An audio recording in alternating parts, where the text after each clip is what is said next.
अस्सलाम वालेकुम दोस्तों, आज हम आपको ऐसे मुस्लिम मुल्क की सैर करवाने जा रहे हैं जहां से दुनिया की सबसे अजीम मुस्लिम सल्तनत का आगाज हुआ। ऐसा कंट्री जहां के बहादुरों की दास्तानें आज भी रूह को गरमा देती हैं। जी हाँ, आज हम सैर करने जा रहे हैं तुर्की की। इस कंट्री में आज क्यों हर कोई जाने की ख्वाहिश रखता है? क्या ये वाकई ही इतना खूबसूरत है? पाकिस्तानी इस कंट्री में कितना पैसा कमा रहे हैं? कौन से अजीम सहाबा की यहाँ कब्र मुबारक मौजूद है? सल्तनत उस्मानिया का आगाज किस शहर से हुआ था? इसके अलावा आज की वीडियो में तफसीली हक़ाइक़ से आपको आगाह करेंगे जो आपके लिए बिल्कुल नए होंगे। चले अब निकलते हैं तुर्की के एक शानदार सफर पर। इस कंट्री का ऑफिशियल नाम रिपब्लिक ऑफ तुर्की है। ये ऐसा कंट्री है जो एशिया और यूरोप दोनों बड़े में आता है। इस कंट्री की कुल आबादी 8 करोड़ 50 लाख के करीब है और यहाँ 75% लोग शहरों में रहते हैं और सिर्फ 25% लोग गाँव में आबाद हैं। इसके बॉर्डर की बात की जाए तो यूनान, बल्गेरिया, जॉर्जिया, आर्मेनिया, इराक और सीरिया के साथ लगते हैं और एक तरफ ब्लैक सी की साहली पट्टी वाक़या है। दोस्तों, बहुत से लोग समझते हैं इस्तांबुल तुर्की का कैपिटल है, जबकि ऐसा नहीं है। अंकारा कंट्री का कैपिटल है। इस्तांबुल का ग्रैंड बाजार दुनिया के सबसे पुराने बाजारों में से एक है, जहां आपको 4000 से ज्यादा दुकानें देखने को मिलेंगी और 25,000 से भी ज्यादा लोग काम करते हैं। तुर्की में 99% आबादी मुस्लिम है, 0.2% मसीही, 0.1% यहूदी और बाकी दूसरे मज़हब के लोग आबाद हैं। दोस्तों, ये कंट्री तो मुस्लिम है, लेकिन आप जब इस्तांबुल जाएंगे आपको लगेगा जैसे आप यूरोप में आ गए हों।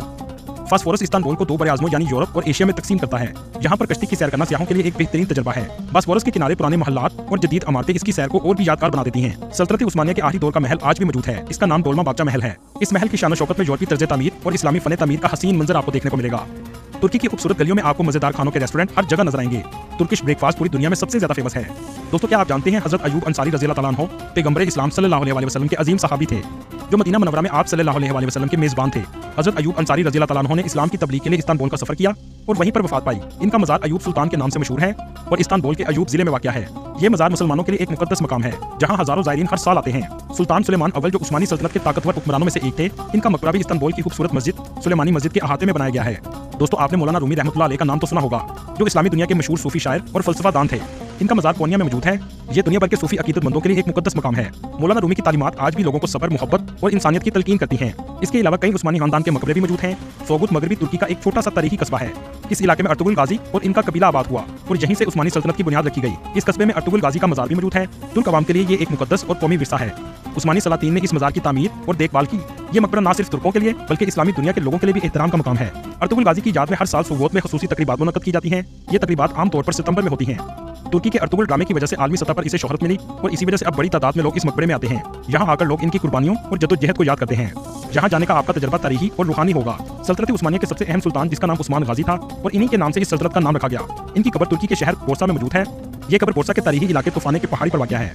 दोस्तों, कहा जाता है तूफान नूह के बाद जिंदगी की शुरुआत तुर्की की सरजमीन से हुई। ये हिस्सा आबाद होने वाले दुनिया के कदीम तरीन हिस्सों में से एक हिस्सा है। इसका ज्यादातर हिस्सा अनातोलिया नामी जजीरे पर आता है। ये जजीरा कदीम तरीन जजीरों में से एक है। तुर्की की तारीख देखी जाए तो इसको यूनानी बादशाह सिकंदर आजम ने 334 कबल मसीह में फतह किया। सिकंदर आजम की वफात के बाद इसके जानशीन इसको संभाल न सके और आहिस्ता आहिस्ता इस सल्तनत के टुकड़े हो गए। इसके बाद आर्मीनियों ने भी यहाँ हुकूमत की और ये सल्तनत हजरत ईसा अलैहिस्सलाम के दौर में भी मौजूद थी। रोमन्स ने भी इस इलाके पर हुकूमत की। इसके अलावा सीरिया, शाम और उर्दन पर भी रोमन्स का कब्जा था। 330 ईस्वी में ईसाई बादशाह कुस्तुनतीन ने ईसाई मजहब को तस्लीम कर लिया और इस खित्ते में ईसाई मजहब को सरकारी मजहब का दर्जा दे दिया गया।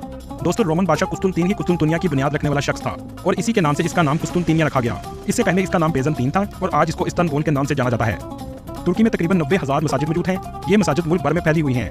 ये मसाजिद हर इलाके, शहर और कस्बे में देखी जा सकती हैं। तुर्की के झंडे का रंग लाल और दरमियान में सफेद सितारा और चांद बना हुआ है। तुर्की के लोग सोशल मीडिया का इस्तेमाल बहुत ज्यादा करते हैं। इसी वजह से तुर्की दुनिया में फेसबुक चलाने वाला तीसरा बड़ा मुल्क है। इस खित्ते में रोमन सल्तनत के इख्तिताम के बाद उस्मानी सल्तनत का आगाज हुआ। ये सल्तनत 12वीं सदी में शुरू हुई और इस सल्तनत की खातिर मुसलमानों ने बहुत कुर्बानियां दी। इस सल्तनत ने तकरीबन 630 साल तक हुकूमत की। 16वीं और 17वीं सदी में सल्तनत उस्मानिया का अरूज था और ये उस वक्त दुनिया की सबसे बड़ी सल्तनत थी। 1922 को इस अजीम सल्तनत को तुर्क पार्लियामेंट ने खत्म कर दिया। फिर एक ऐसा मुआहदा किया गया जिसके बाद तुर्की 100 साल तक पाबंदियों की जद में आ गया। इस मुआहदे की बहुत सी वजूहात थी। इसमें सबसे पहली एक ये थी कि दूसरी जंग अजीम में जर्मनी का साथ देना। ये मुआहदा 4 जुलाई 1923 को किया गया था और ये मगरबी ममालिक की एक साजिश थी जिसमें वो कामयाब हो गए। एक रिपोर्ट के मुताबिक इस मुआहदे में सल्तनत उस्मानिया का खात्मा और उस वक्त के मौजूदा बादशाह का जिला वतन भी शामिल था। इस मुआहदे में यह भी शामिल था कि तुर्की अपने ही मुल्क से आयल नहीं निकाल सकता। इसके अलावा फास्फोरस का समुद्र जो तुर्की के दरमियान में वाक़या है, वहाँ से किसी भी कंट्री का गुजरने वाला जहाज तुर्की को किराया नहीं अदा करेगा। ये तमाम इस मुआहदे की सबसे अहम शराइत थी और ये मुआहदा स्विट्जरलैंड में किया गया था, जो 2023 में खत्म हो चुका है। वक्त के लिहाज से तुर्की पाकिस्तान से 2 घंटे पीछे है, लेकिन तरक्की के लिहाज से तुर्की पाकिस्तान से 100 साल आगे है। मुल्क के मौजूदा सदर तैयब उर्दुगान की पॉलिसियों ने तुर्की को इस जगह पर लाकर खड़ा किया कि आज पूरी दुनिया तुर्की का विजिट करना चाहती है। 2023 की रिपोर्ट के मुताबिक तुर्की ने तकरीबन 5 करोड़ सियाहों की मेजबानी की, जो एक अहम रिकॉर्ड है और मुल्क की सियाहत की सनत के लिए एक बड़ी कामयाबी समझी जाती है। ये तादाद तुर्की की सियाहती मकामात, तारीखी मकामात, सकाफती वर्सा और कुदरती खूबसूरती की मकबूलियत को जाहिर करती है। ज्यादातर विजिटर्स इस्तांबुल, अनातोलिया और कपादोकिया जैसे मशहूर मकामात की तरफ आते हैं, जबकि बहीरा रूम के साहली इलाके भी बड़ी तादाद में सियाहों को अपनी तरफ मुतवज्जा करते हैं। तुर्की में तारीखी मसाजिद, कदीम शहर, साहिल और दीगर कुदरती मनाजिर जैसे पुरकशिश बहुत से मराकज़ हैं जो मुल्क की सियाहत को फरोग देते हैं। 19 अक्टूबर 1923 को तुर्की एक आज़ाद मुल्क के तौर पर उभरा और 19 अक्टूबर ही तुर्की का कौमी दिन भी है। मुस्तफा पाशा कमाल तुर्की का एक ऐसा सदर था जिसने बर्तानिया और फ्रांस के कब्जे में जाने से इस तुर्की को बचा लिया। इसी वजह से मुस्तफा पाशा को फादर ऑफ तुर्की भी कहा जाता है। तुर्की का दारुल हुकूमत अंकारा है, जिसकी आबादी तकरीबन 60 लाख के करीब है। ये तुर्की का दूसरा सबसे बड़ा शहर है। तुर्की इस वक्त दुनिया के 10 बड़े सियासी मुल्कों में शामिल है। इस वक्त आपको तुर्की के एक कोने में विजिटर्स नजर आएंगे। अगर बात करें तुर्क ड्रामों की, जिसकी वजह से ये पूरा कंट्री फेमस हुआ, इस वक्त ये दुनिया में दूसरे नंबर पर सबसे ज्यादा देखे जाने वाले ड्रामे हैं। एक ऐसा म्यूजियम जो 85 साल तक हाया सूफिया के नाम से जाना जाता था, लेकिन अब तैयब उर्दगान ने इसको मस्जिद में तब्दील कर दिया। हाया सूफिया 1100 साल तक मसीहियों की इबादतगाह भी रह चुकी है। इस जगह पर विजिटर्स बहुत ज्यादा तादाद में आते हैं। इस कंट्री में बोले जाने वाली जुबान टर्किश है। ये रकबे के लिहाज से दुनिया का 37वां बड़ा मुल्क है। यहाँ के रहने वाले लोग ज्यादातर लिबरल हैं, मतलब मजहबी भी हैं और अयाश भी हैं। तुर्की सिर्फ टूरिस्ट से सालाना 60 अरब से भी ज्यादा कमाता है। अगर हम बात करें तुर्की के एक शहर कैपाडोकिया की, तो ये एक अजूबे से कम नहीं है। यहाँ पर मौजूद चट्टानी वादियां देखना हर किसी की ख्वाहिश है। ये शहर लावा फटने के बाद बर्फबारी की वजह से वजूद में आया। इस जगह विजिटर्स भी बहुत ज्यादा तादाद में आते हैं। यहाँ के हॉट एयर बलून्स भी बहुत फेमस हैं, जिसके जरिए आप पूरे सिटी का नजारा कर सकते हैं। ये दुनिया का वाहिद ऐसा शहर है जहाँ सुबह के वक्त हजारों की तादाद में एयर बलून उड़ाए जाते हैं और इसकी फीस तकरीबन 200 यूरो के करीब है। इस शहर से लोग हाथ से बने हुए कारपेट और तोहफे के लिए बहुत सी अशिया भी खरीदते हैं। अगर आप तुर्की आएं तो इन जगहों का जरूर विजिट करें, जिनमें सबसे पहले हाया सूफिया, ब्लू मॉस्क, गलाता टावर, इस्तानबुल का अजीम शान बाजार, जिसे ग्रैंड बाजार भी कहते हैं, और ये सल्तनत उस्मानिया के दौर का है। इसके अलावा आप तकसीम स्क्वायर का भी विजिट कर सकते हैं, टॉपकापी पैलेस, जिसके अंदर एक खूबसूरत म्यूजियम भी मौजूद है। इस्तानबुल नाइट लाइफ और मजेदार खानों की वजह से भी जाना जाता है, इसलिए विजिटर सबसे पहले तुर्की में इस्तानबुल में ही आते हैं। इस्तानबुल में क्रूज भी सियाहों की दिलचस्पी का मरकज है। इसमें सफर करके आप इस्तानबुल की दिलकश स्काईलाइन का नजारा भी कर सकते हैं। अगर बात करें टर्किश खानों की, तो लैम कबाब, तुर्किश ब्रेड, तुर्किश मीटबॉल और चिका पाया राइस हैं। अब हम आपको बताते हैं पामुकाले की, जिसका मतलब है तुर्की में कपास का किला। ये इलाका हैरत अंगेज और दूसरी दुनिया का मंजर पेश करता है। ये सफेद छतें जो आपको स्क्रीन पर नजर आ रही हैं, ये कुदरती पानी से बनती हैं। इन बर्फ के पहाड़ों में गर्म पानी के चश्मे मौजूद हैं और विजिटर्स इसमें नहाते भी हैं। अगर बात करें अनातोलिया की, तो बहेरा रूम के साहिल पर वाक़िया एक दिलकश शहर है जो तारीख और सकाफत से बड़ा हुआ है। अनातोलिया फिरोजी पानी, खूबसूरत साहिल और दिलकश पहाड़ों की वजह से बहुत फेमस है। इस शहर में ज्यादातर विजिटर्स रोमन बंदरगाह देखने आते हैं। इसके अलावा हाइडेरियन गेट, ओल्ड टाउन ऑफ कलेसिया, जो सल्तनत उस्मानिया की दौर की इमारतों से बड़ा हुआ है। यहाँ पर एक म्यूजियम है जहाँ पर सल्तनत उस्मानिया की दौर की चीजें भी मौजूद हैं। अनातोलिया लजीज खानों की वजह से भी बहुत मशहूर है। अब हम आपको अंकारा के बारे में बताते हैं। ये तुर्की का दारुल हुकूमत भी है और ये भी बहुत तारीखी शहर है। यहाँ पर विजिटर्स अंकारा किला और रोमन मंदिर देखने आते हैं और इस शहर में आपको जदीद इमारतें भी बहुत ज्यादा नजर आएंगी। दोस्तों, आज हम आपको ऐसे खूबसूरत शहर की सैर करवाने जा रहे हैं जिसे मदीना शरीफ के बाद कायनात का दिल भी कहा जाता है। ऐसा शहर जहाँ दुनिया के टूरिस्ट सबसे ज्यादा जाने की ख्वाहिश रखते हैं। खूबसूरती तो इस शहर की लाजवाब है। ऐसा क्या है इस शहर में जो आज हर कोई यहाँ का विजिट करना चाहता है। इस्तानबुल की कुल आबादी 1 करोड़ 55 लाख के करीब है, जो आबादी के लिहाज से दुनिया के 15वें नंबर पर आता है। इस शहर का कुल रकबा 5461 मुरब्बा किलोमीटर है।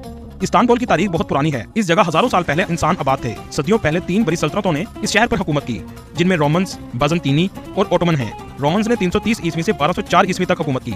बाज़ंतीनियों ने 1204 ईस्वी से 1453 ईस्वी तक हुकूमत की और सल्तनत उस्मानिया ने 1453 से 1922 तक इस शहर पर अपनी हुकूमत कायम रखी। इस शहर के तारीख में मुख्तलिफ नाम थे, जिनमें कुस्तंतीनिया, इस्तांबुल और बाज़ंतीन हैं। दोस्तों, वैसे तो कायनात का दिल मदीना शरीफ को कहा गया, लेकिन इसके अलावा शहर इस्तांबुल को भी कायनात का दिल कहा गया है, इसलिए कि इस शहर की पेशेंगोई आप सल्लल्लाहु अलैहि वसल्लम ने दी थी और फरमाया था, तुम जरूर कुस्तंतीनिया को फतह करोगे। दोस्तों, इस्तांबुल ऐसा शहर है जो यूरोप और एशिया दोनों बड़े आज़मों में आता है। इस शहर के मशरिक में एशिया, मगरिब में यूरोप, जनूब में मरमर सी और शिमाल में ब्लैक सी वाक़या है। ये दुनिया का वाहिद शहर है जो 2 बड़े आज़मों में वाक़या है। इस शहर को 7 पहाड़ियों का शहर भी कहा जाता है, जहाँ हर पहाड़ी की चोटी पर एक मस्जिद कायम है। रोमन सल्तनत के दौरान यहाँ बहुत से गिरजाघर तामीर हुए, जिनमें दुनिया का सबसे बड़ा गिरजा आया सूफिया भी शामिल है, जिसे सुल्तान मोहम्मद फतेह ने फतह कुस्तुनतुनिया के बाद मस्जिद में तब्दील कर दिया। 29 मई 1453 को सुल्तान मोहम्मद फतेह ने इस शहर को फतह किया। सल्तनत उस्मानिया की इस शहर में फतह के बाद तोपकापी महल और बहुत सी मस्जिदों की तामीर की गई, इसलिए इस शहर को मस्जिदों का शहर भी कहा जाता है। इस शहर की मस्जिदें दुनिया की खूबसूरत 3 मस्जिदों में आती हैं, जिनमें हाया सूफिया, सुलेमानी मस्जिद, ब्लू मॉस्क, फतेह मॉस्क और यानी कैमी मॉस्क शामिल हैं। दोस्तों, इस्तानबुल 400 साल तक सल्तनत उस्मानिया का दारुल हुकूमत रहा। 1923 में तुर्क जमहूरिया के क़याम के बाद दारुल हुकूमत अंकारा मुंतकिल कर दिया गया। लेकिन इस्तानबुल ने इतनी तरक्की कैसे की? दोस्तों, जब अंकारा दारुल हुकूमत बना तो इस्तानबुल की तरफ तवज्जो देना कम कर दी गई, जिससे ये शहर हस्ता हाल होना शुरू हो गया। 1950 में अदनान की हुकूमत के दौरान मुल्क की तरक्की के लिए कई काम किए गए, जिनमें मुल्क भर में नई सड़कें और कारखाने लगाए गए। इस्तानबुल में भी जदीद कुशादा सड़कें तामीर की गई और इसके अलावा इस शहर के इर्द गिर्द कारखाने भी लगाए गए। पूरे मुल्क में मुलाजमत के घर से लोग इस्तानबुल आना शुरू हो गए। आबादी में इजाफे के बाद तामीराती शोबे में तेजी आई। दोस्तों, क्या आप जानते हैं तुर्की के मौजूदा सदर तैयब उर्दवान का ताल्लुक भी इस्तानबुल से है। जब वो 90 की दहाई में इस्तानबुल के मेयर बने तो इस्तानबुल की तरक्की को 4 चांद लग गए। इस्तानबुल को दुनिया की सबसे बड़ी टूरिस्ट अट्रैक्शन बना दिया गया और आज इस शहर की आमदनी का सबसे बड़ा जरिया टूरिस्ट हैं। हर साल दुनिया भर से 1 करोड़ से भी ज्यादा टूरिस्ट इस शहर में आते हैं। टर्की के खजाने में 60% तक टैक्स इस्तानबुल से हासिल होता है। किसी भी मुल्क की तकदीर बदली जा सकती है, लेकिन उसके लिए शर्त सिर्फ एक है कि हुक्मरान ईमानदार हो। दोस्तों, इस शहर में जो भी आता है इसका दिल खुश हो जाता है, क्योंकि यहाँ की खूबसूरती आपको अपना दीवाना बना लेती है। क्या आप जानते हैं टूरिज्म के मामले में इस शहर ने न्यूयॉर्क, एम्स्टरडैम को भी पीछे छोड़ दिया है? इस बात का अंदाजा आप यहाँ से लगा सकते हैं कि 2023 में इस्तानबुल को विजिट करने 2 करोड़ के करीब लोग आए। ये शहर पूरी दुनिया में बहुत ज्यादा फेमस हो चुका है। दोस्तों, आपने अक्सर देखा होगा पुल आमतौर पर किसी दरिया या नदी को क्रॉस करने के लिए बनाए जाते हैं। क्या आपने कभी सुना है दो बड़े आज़मों को आपस में मिलाने के लिए पुल बनाया गया हो? जी हाँ, इस्तांबुल में ऐसा पुल भी मौजूद है जो दो बड़े आज़मों को मिलाने के लिए बनाया गया। इसका एक हिस्सा एशिया में और दूसरा हिस्सा यूरोप में मौजूद है और इसी वजह से तुर्की को एशिया का पुल भी कहा जाता है। और ये जगह देखने में भी बहुत खूबसूरत है। इस्तांबुल का ग्रैंड बाजार दुनिया के सबसे बड़े और पुराने बाजारों में से एक है। इस बाजार में 4000 दुकानें हैं और ये बाजार 3,33,000 स्क्वायर फीट में फैला हुआ है। आप अगर कभी तुर्की जाएं तो इसका विजिट जरूर करें। यकीन करें, आपको बहुत मजा आएगा। दोस्तों, तुर्की के शहर इस्तांबुल में दो इंटरनेशनल एयरपोर्ट हैं और तीसरा एयरपोर्ट भी बनाया जा रहा है। आप यहाँ से भी अंदाजा लगा सकते हैं कि कितने टूरिस्ट आते हैं। ये शहर आपको साफ सुथरा नजर आएगा। इसकी खूबसूरती को तुर्की का कोई भी शहर टक्कर नहीं दे सकता।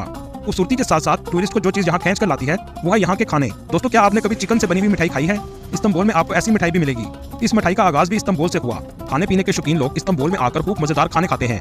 दुनिया के सबसे बेहतरीन शेफ भी इस्तांबुल में हैं। यहाँ एक से बढ़कर एक गोश्त से बनी हुई डिशेस आपको मिलेंगी और यहाँ का शवारमा तो बहुत ही मजेदार है। जब आप जाएं तो जरूर ट्राई कीजिएगा और जो जा चुके हैं वो कमेंट में जरूर बताइएगा कैसे लगे आपको इस्तांबुल के खाने। इस्तांबुल का फेमस स्पोर्ट्स फुटबॉल है। आपने अक्सर तुर्की के प्रेसिडेंट अर्दवान को भी फुटबॉल खेलते देखा होगा। इस मुल्क की लड़कियां भी बहुत खूबसूरत है। आपको बता दूं, आपको पूरे शहर में गंदगी देखने को नहीं मिलेगी और ना ही कोई पेपर का टुकड़ा भी आपको किसी गली में नजर आएगा। रास्तों की तरह यहाँ के लोगों के दिल भी बहुत साफ हैं और टूरिस्ट की बहुत इज्जत करते हैं। दूसरे नंबर पर टॉप कभी पैलेस। दोस्तों, हम आपको दिखाते हैं एक ऐसी जगह जो इस्तांबुल की जान है। यहाँ पर भी आपको बहुत बड़ी तादाद में टूरिस्ट नजर आएंगे। इस महल को 15वीं सदी में बनाया गया था। जब आप इस महल में जाएंगे तो आपको पता चलेगा यहाँ के राजा कितनी शान से रहते थे। इस्लामिक आर्ट का बेहतरीन नजारा भी आपको देखने को मिलेगा। यहाँ पर सबसे ज्यादा लोग हरम को देखने आते हैं। Next is Blue Mosque. Sultan Ahmed ने इस्तांबुल को ऐसी यादगार चीज दी जिसे कोई नहीं भूल सकता। ये है ब्लू मॉस्क यानी नीली मस्जिद। ये मस्जिद बाहर से जितनी खूबसूरत है, अंदर से इससे भी ज्यादा खूबसूरत है। यहाँ छत से लेकर दीवारों तक सब कुछ नीला नजर आएगा।